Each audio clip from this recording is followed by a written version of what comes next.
Hello, everyone. I have a track guide for the BMW M Hybrid V8 at Daytona Road Course. This is going to be probably a pretty popular combo for the upcoming Daytona 24 that iRacing will be putting on at the end of January. So I wanted to get this out fairly early. Um, by no means am I a alien or anything when it comes to time, but I can kind of share general braking markers and whatnot um, to hopefully help anybody that is struggling. Really just make some decent time around the track or just struggling in general with the combo because not everybody drives these cars regularly or GT cars or really any road car outside of these special events. So this will probably be helpful for a fair amount of people. Um, so, anyways, this is obviously a new car to the service. What I did was I did what would be an entire fuel run. There's obviously an outlap before this. So a full run ends up being I pit at the end of lap 24, but accounting for the outlap, a fuel run's 25 laps. It looks like these cars, the LMP2, I believe the GT cars as well, are all changing tires and refueling at the same time. So you're just going to go ahead and change all that.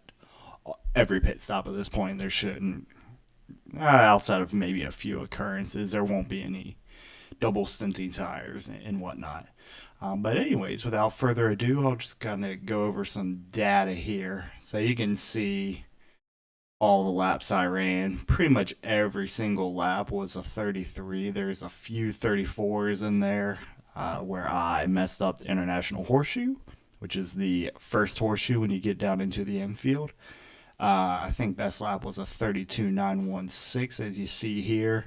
That was on extremely light fuel, so uh, keep that in mind. If you're curious about weather conditions, I went ahead and selected the date that the race should be. This is just 2:30 in the afternoon. You can see the air temp and wind and all that and how it related to track temp. I just did consistent, so for this entire run, it that weather stayed that, so 86-degree track temp. So let's go ahead and go through this. What I'll try and do is I'll try and go through the lap turn by turn. I'll try and pause as little as possible. I kind of share the gear that I'm in and the braking marker that I'm using. And then we'll play through it at the end. If you have any questions, definitely let me know. So we're headed into turn one. This is obviously going to be coming off the NASCAR oval. Main thing I'm looking at are these dashes that are on the track after the start finish line. There's four of these. You're going to want to get towards the outside wall. I'm on top of what would be the second one now, and this is the final one.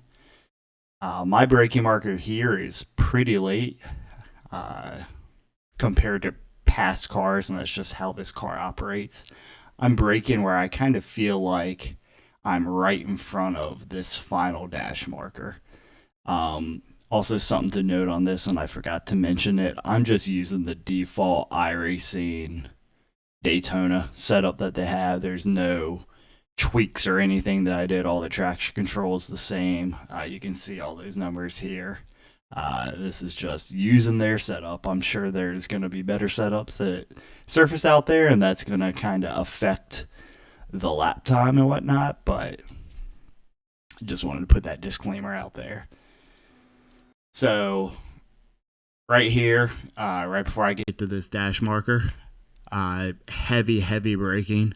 Something important with this car is you do a lot of this car really teaches you how you have to brake properly in most cars because you have to brake heavy and then you really have to trail off the brake and provide a minimum amount of braking as you're turning into apex. Otherwise, the wheels will lock up, or the car will push off of apex if you don't trail brake properly. So it'll teach you a lot of good habits, really.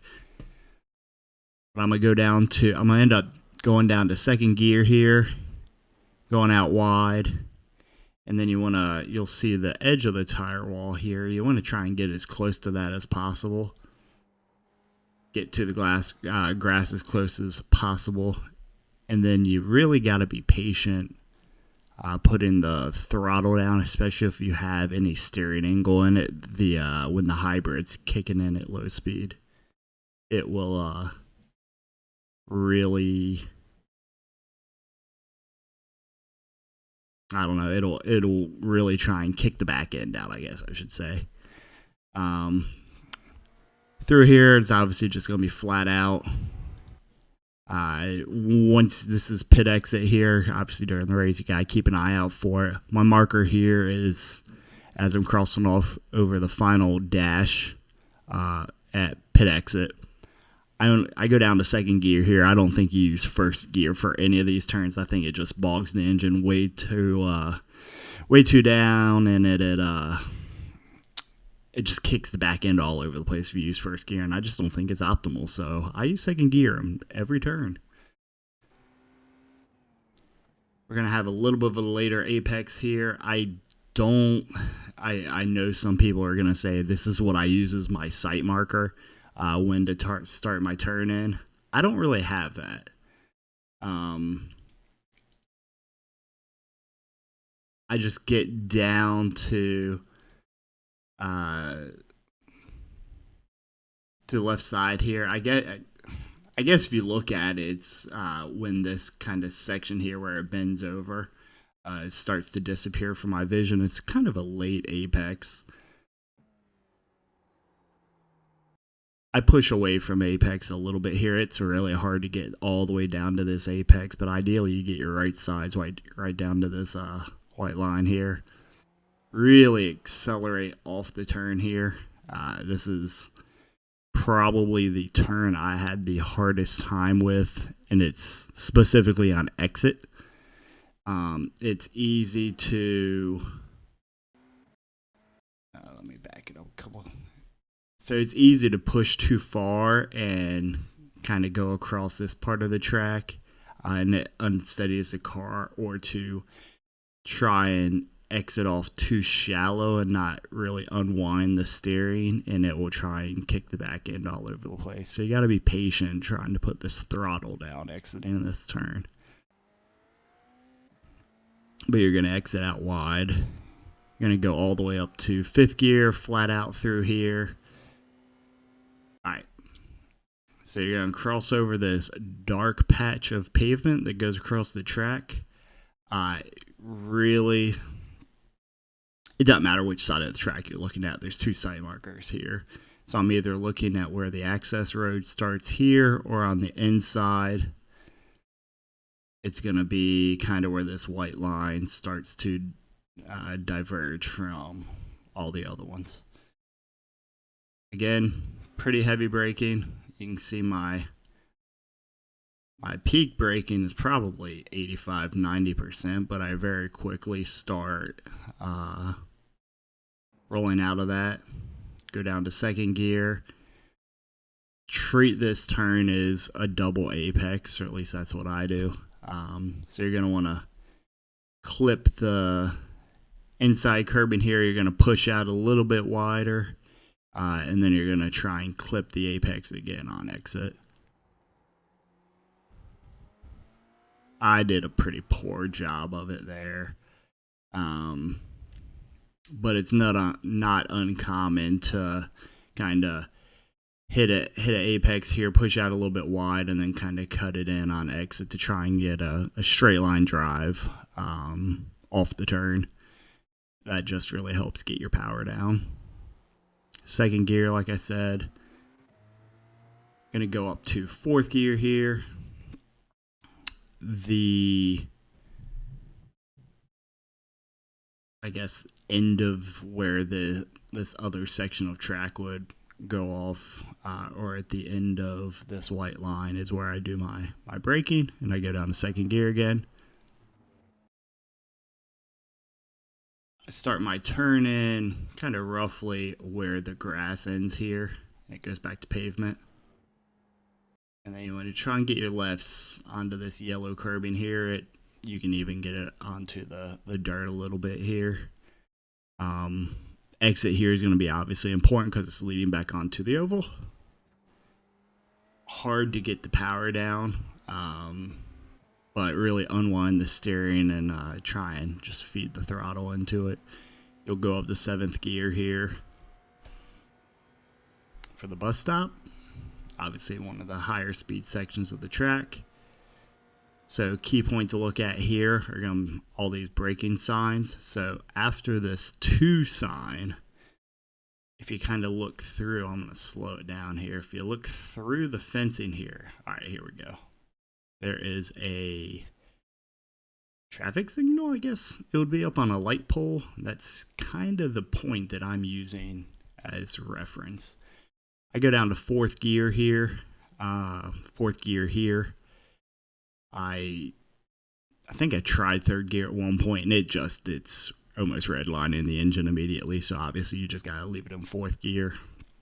You want to try and clip across the curbing on entry on the left side. So left side's all the way across the curbing here. I'm completely out of the throttle here. But somewhere in between the transition of that curb and this curb, you're going to commit back to probably 50 to 75% throttle before you completely flat foot it. You can see I'm kind of playing with it. And now I'm going to commit back to full throttle right here. And I think later in the run, I actually end up getting that back to full throttle a little bit earlier. You're going to be very aggressive jumping these curbs to maximize the line through here, but it's very easy to pick up a 1X off track here. But if you do it right, you're going to maybe just barely touch the dirt on each side, and it shouldn't be a 1X. But that is a lap generally around here. I'm going to let me look at some of the laps that come after this. Yeah, I'll just let a couple laps play through here and kind of walk you through it as it's happening. So into this dash here, go down to 2nd, try and get to the inside. Hard to get the power down. Pit exit here, the end of the dashes, 2nd gear.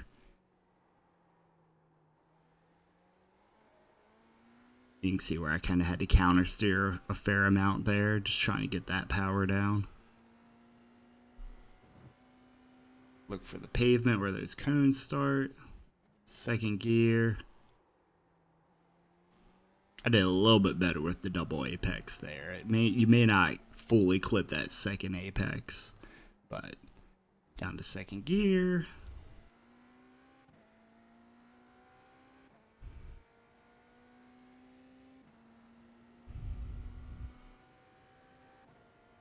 Go up to 7th here, and then after that 2 board that's on the wall, look for that stoplight that is through the fencing and go down to 4th gear.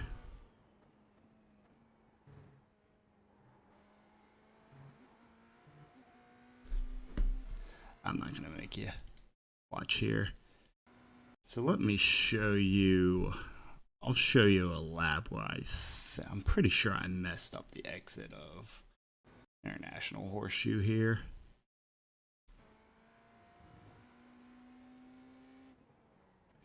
And it's usually trying to feed too much throttle too early. Yeah, you can see me counter steering and I'm just all over the place. But what you can really see is, if you look at my input controls down low there, you can see the traction control. That's what these blue lights are kicking in. I'm at 50% throttle. I think I was as high as 75, but I can feel the rear end trying to kick out. So I'm counter steering it, and I think I have it. And I'm back at full throttle here. Then I end up, the back end's completely coming out from under it now. So I shouldn't have committed back to full throttle there. And then the flashing of the lights is just telling you that there's a brake in traction. And same deal here.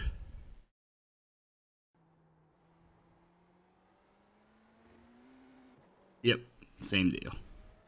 So just too much steering still in the car while trying to get the power down. And then lastly, I'll just show you, this is later in the run. This does end up being my fastest lap of the race. Really, everything should be pretty similar to the lap that I broke down slower. I think I may commit back to the throttle exiting the bus stop a little bit quicker.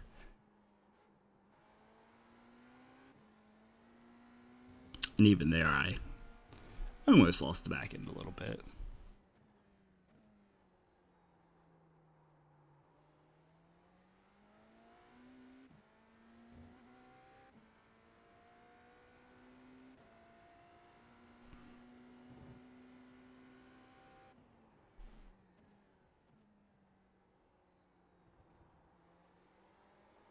That was a lot better usage of the double apex.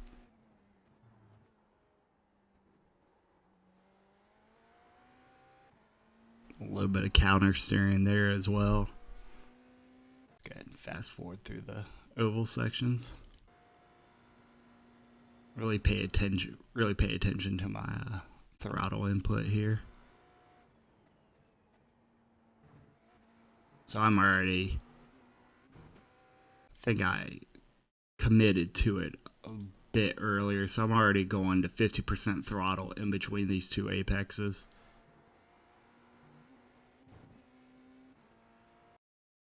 And then back to full speed. So that is it.